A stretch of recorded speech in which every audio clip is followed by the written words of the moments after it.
అనకపోయినా జగన్ రాక్షసుడు, అన్నోళ్ళు మాత్రం దైవదూతలు. అదేది మేకప్ గురించి మాట్లాడతారు, అనిత మేకప్ గురించి అన్నందుకు బాధపడ్డారు. అదే చింతమనేని రజనీ మేకప్ గురించి మాట్లాడితే తప్పు లేదు.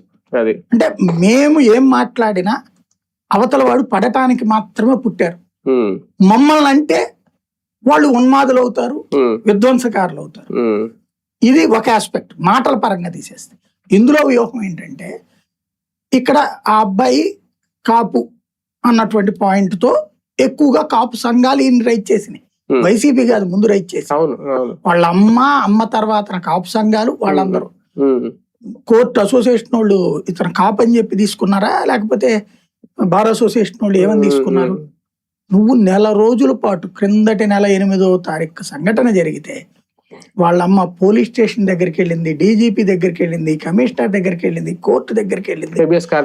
పట్టించుకోనటువంటి ప్రభుత్వం ఉన్నట్ట ఊడినట్ట.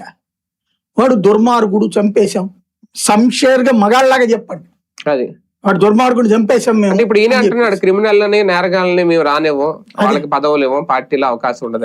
అలా అనుకుంటే ఎంతమంది క్రిమినల్, ఎంతమంది నేరగాళ్ళు, వాళ్ళ దాంట్లో ఎక్కడెందుకు ఈయన మీద 8 కేసులు ఉన్నాయి కదా. అవును, కేసు ఉంటే క్రిమినల్ అనేటటువంటి తప్పన్న సంగతి ఆయనకి తెలియకపోవడం ఎవడేం చేయలేడు. అవును, కేసు పెట్టడం వాళ్ళ రోజున 100